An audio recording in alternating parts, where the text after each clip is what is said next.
इस लेक्चर में past perfect tense बताया जाएगा।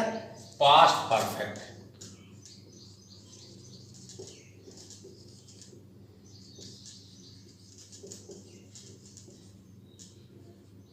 Past perfect tense.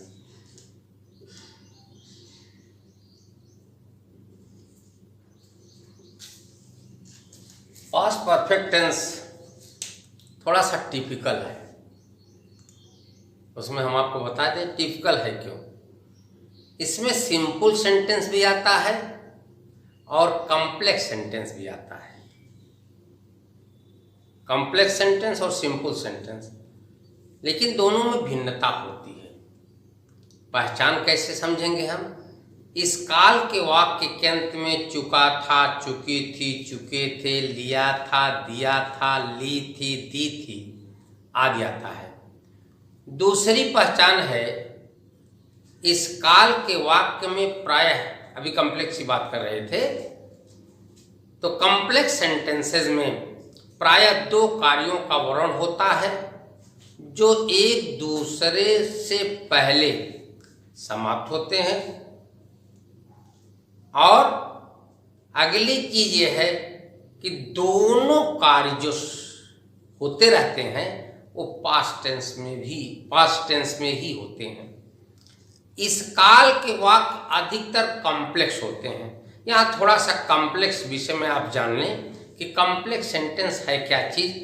हालांकि कॉम्प्लेक्स के विषय में मैं आपको पहले लेक्चर्स में बताया है, लेकिन थोड़ा सा आप समझ लें कि कॉम्प्लेक्स सेंटेंस है क्या चीज।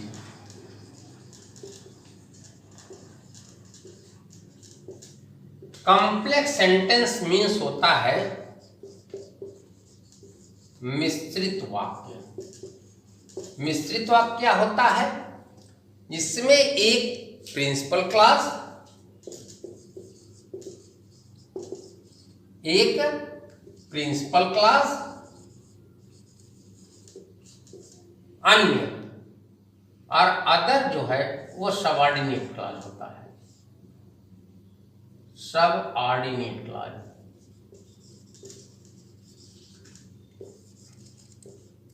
सबऑर्डिनेट क्लॉज होता है। अब इसको कैसे हम पहचानेंगे कि ये मिश्रित वाक्य है?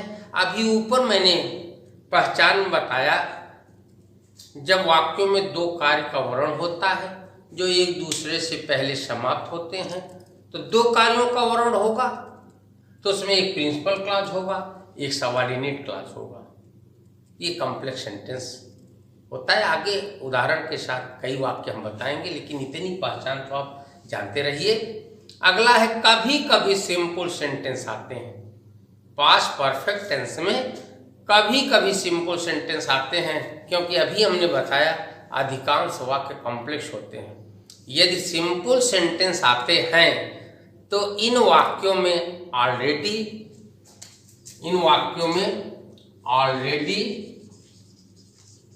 टिल, आफ्टर, सिंस, बिफोर,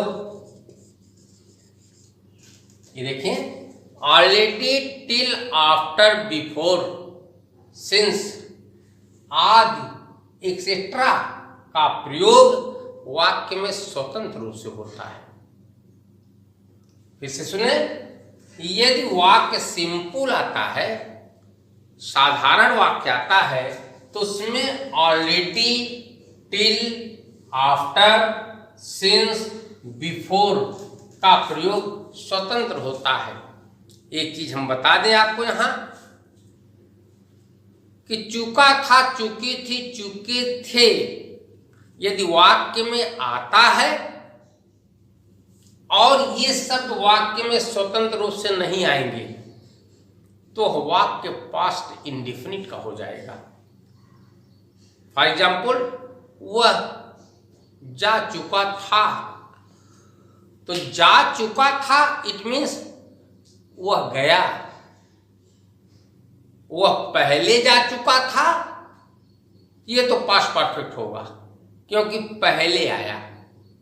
वह इस किताब को पहले ही पढ़ लिया था, ये तो पास्ट परफेक्ट है। लेकिन वह यह किताब पढ़ लिया था, तो ये पास्ट इंडेफिनिट का वाक्य है। विशेष तौर से आप इसको देखें, आप ही के लिए बताया जा रहा है कि कैसे दोनों में अंतर आप करेंगे। फिर से सुन लें, यदि सिंपल सेंटेंस पास्ट परफेक्ट का आएगा तो ऑलरेडी का मतलब होता है पहले ही। क्या होता है? पहले ही। टिल का मतलब होता है तक। आफ्टर का मतलब होता है बाद या पश्चात। सिंस क्योंकि, बिफोर पहले।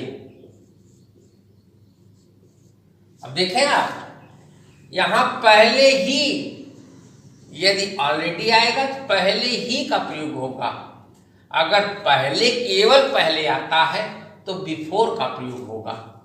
यह स्वतंत्र यूज है इन पास्ट परफेक्ट। अब देखें यूज कैसे, ट्रांसलेट कैसे इसको करते हैं, इसको देखा जाए। ये तो पहचान रही, recognition, how to recognize the sentences of past perfect.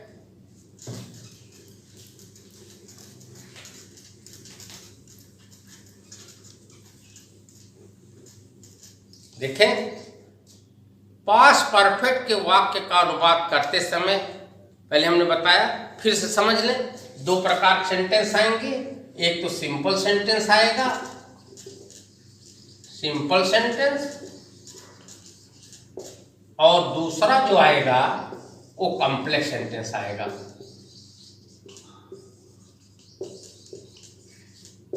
Simple sentence जो आएगा, अभी मैं आपको बता रहा था, टिल, ऑलरेडी, बिफोर आदि का प्रयोग होगा। और जो कॉम्प्लेक्स सेंटेंस आएगा, इसमें दो कार्यों का वर्णन होता है जो एक दूसरे से पहले समाप्त होते हैं। तो आइए देखते हैं हम कि पहले सिंपल सेंटेंस का उदाहरण हम देते हैं। वह यह समाचार पहले ही सुन लिया था। वह यह समाचार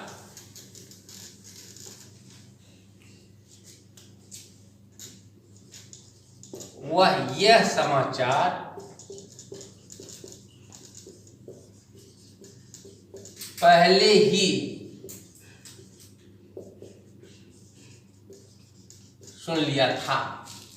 तो क्या होगा? पहले ही आया, इसलिए ऑलरेडी का प्रयोग होगा।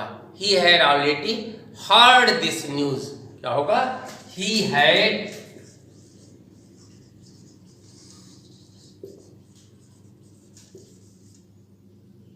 Heard this news. वाक्य जब ट्रांसलेट करेंगे तो हैड प्लस क्रिया का थर्ड फॉर्म। कहने का मतलब कर्ता चाहे सिंगुलर हो अथवा प्लूरल हो, कर्ता एक वचन हो अथवा बहुवचन हो, सभी के साथ हैड प्लस क्रिया का थर्ड फॉर्म निश्चित समझ लें। देखिए, had plus verb in third form, इसका प्रयोग होता है। जैसे देखें, he had already heard this news।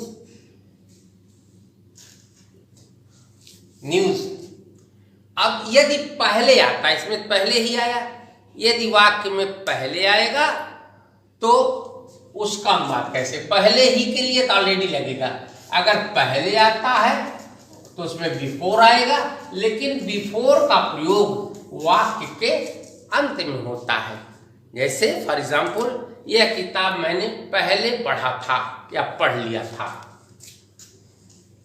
यह किताब पहले पढ़ा था।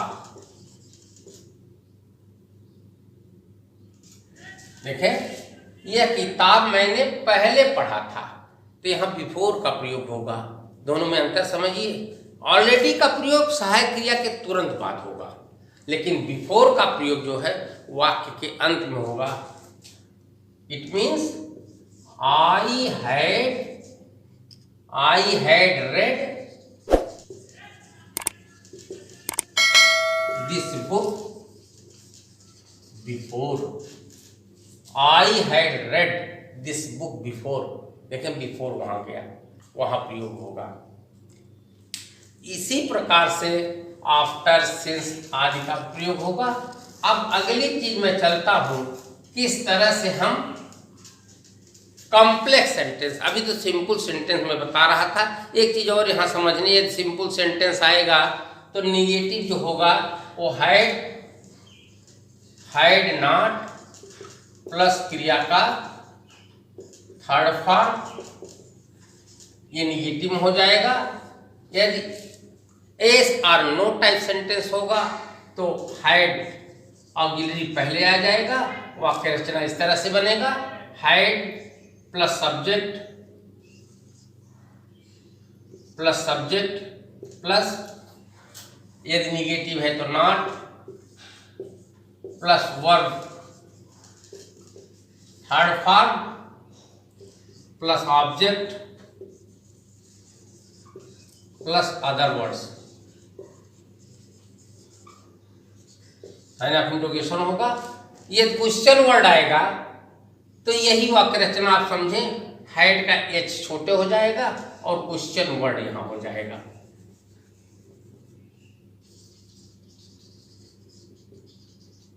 Question word plus had plus subject plus not और शेष यही रहेगा। ये तो सिंपल सेंटेंस की बात कर रहे थे। अब इसके बाद दूसरा जो सेंटेंस हमने बताया है, इसका उदाहरण अगर माने उदाहरण भी इसका दे देते हैं। क्या वह लड़का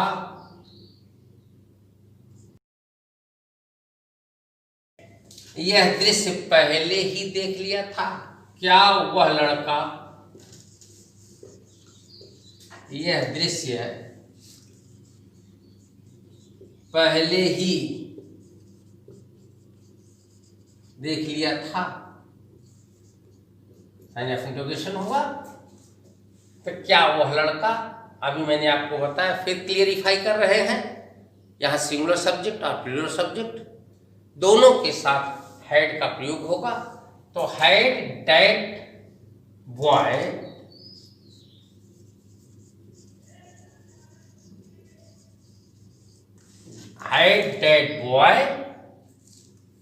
देख लिया था, पहले ही आया तो सब्जेक्ट के बाद ऑलरेडी आ जाएगा। Had that boy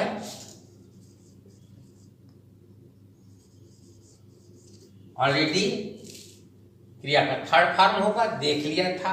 had that boy already seen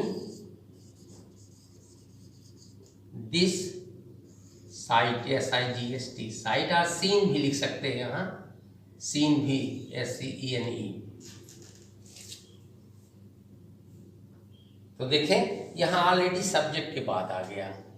यहाँ आपको गौर करने वाली बात यह है, यदि ऑलरेडी यदि हाइड इधर आएगा तो ऑलरेडी, अगर हाइड यहाँ होता तो हाइड के बाद ऑलरेडी का प्रयोग होता।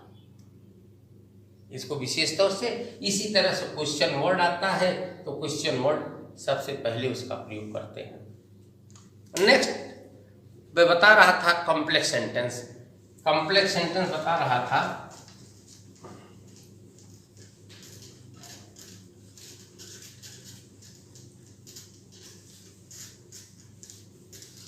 देखिए कॉम्प्लेक्स सेंटेंस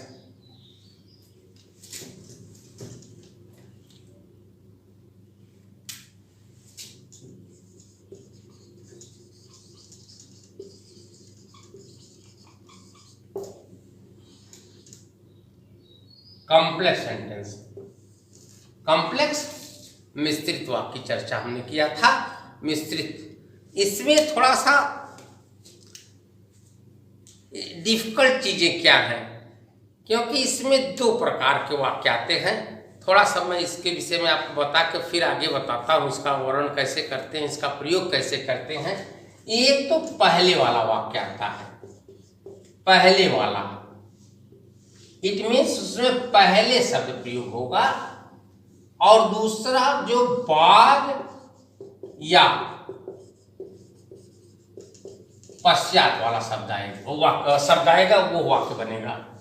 दोनों मैं हिंदी में पहले इसका वर्णन करता हूं, दोनों का उदाहरण दे करके, तो उसी से मैं समझाता हूं। तो पहले जैसे डॉक्टर के आने के पहले, डॉक्टर के आने के पहले रोगी मर चुका था, एक ये है। दूसरा है पत्र लिखने के बाद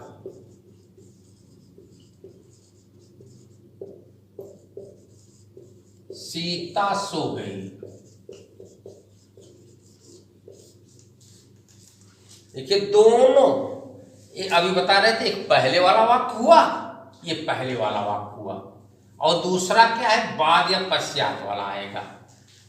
दोनों का अनुवाद या दोनों का प्रयोग हम भिन्न ढंग से करते हैं। भिन्न ढंग करने के तात्पर्य दोनों का नियम दो प्रकार से बनता है, क्योंकि इसमें जब हम देखेंगे तो जो कार्य पहले समाप्त होता है, फिर से सुने, यदि वाक्य में पहले या पूर्व शब्द है, उसमें दो कार्यों का वर्णन हो रहा है, तो जो कार्य पहले समाप्त होगा, यानी मतलब रोगी मर चुका था, यह पहले समाप्त हुआ, तो यह प्रिंसिपल क्लॉज बनेगा, इसका अनुवाद पास्ट परफेक्ट में जाएगा। और जो बाद में हुआ है, यानी तात्पर्य समझें, थोड़ा समझें, बहुत जरूरी है समझना। डॉक्टर के आने के पहले माने डॉक्टर आ नहीं पाया था, रोगी मर चुका था, इसका मतलब रोगी पहले मरा फिर डॉक्टर आया, तो जो पहले कार्य हुआ है यह प्रिंसिपल क्लॉज बनेगा, इसका अनुवाद पास्ट परफेक्ट में होगा। और डॉक्टर के आने के बाद, इसके बाद ये हुआ, इसीलिए यह पास्ट इंडेफिनिट अनुवाद। और दोनों को जोड़ने के लिए पहले अर्थात बिफोर का प्रयोग होगा। और दूसरे में देखिए, पत्र लिखने के बाद सीता सो गई, इसमें बाद या पश्चात शब्द आया, तो बाद या पश्चात जो शब्द आया है, ऐसे वाक्य में जो कार्य बाद में होता है, जो कार्य देखो, पत्र लिखने के बाद सीता सो गई, पहले पत्र लिखा तब सीता सोई, तो जो कार्य बाद में हुआ है यह प्रिंसिपल क्लॉज होगा। और इसका अनुवाद पास्ट इंडेफिनिट होगा। और यह दूसरा क्लॉज जो होगा यह पास्ट परफेक्ट जाएगा। एक चीज यहां और थोड़ा सा बहुत बारीक चीज है, बहुत महत्वपूर्ण बात है। देखिए, पत्र लिखने के बाद सीता सो गई, यहां इसका कर्ता कहां है, ये प्रश्न पैदा होगा। पत्र लिखने के बाद सीता सो गई, क्लॉज में दोनों का कर्ता होना अनिवार्य है। ऐसा वाक्य अगर आता है तो एक जो कर्ता नाउन दिया होता है, यही दोनों का कर्ता होता है। माने सीता पत्र लिखने के बाद सीता सो गई, लेकिन इस तरह से अनुवाद तो नहीं होगा, बार बार सीता है। तो प्रिंसिपल क्लॉज होगा, उसमें नाउन का प्रयोग होगा, और जो सबऑर्डिनेट क्लॉज होगा उसमें प्रोनाउन, सीता का प्रोनाउन सी का प्रयोग होगा। एक चीज और समझ लें, अनुवाद करते समय ऑफन जो है, प्रायः प्रिंसिपल क्लॉज का अनुवाद पहले करते हैं, इसके बाद सबऑर्डिनेट क्लॉज का अनुवाद करते हैं। लेकिन कहीं कहीं स्थानों पर, कहीं कहीं ऐसी स्थिति आती है कि सबऑर्डिनेट क्लॉज का अनुवाद पहले करते हैं। वो भी मैं आपको उदाहरण के साथ नेक्स्ट लेक्चर में बताऊंगा, लेकिन इसको आप विशेष तौर से समझेंगे नेक्स्ट लेक्चर में। इसको उदाहरण के साथ पुनः मैं समझाऊंगा, क्योंकि बहुत महत्वपूर्ण चीज है। और इसी के साथ आप पढ़ें, और पिछला वीडियो अगर न पढ़े हो, पिछला लेक्चर न देखे हो, तो उसको बटन दबा के देखें। थैंक्स।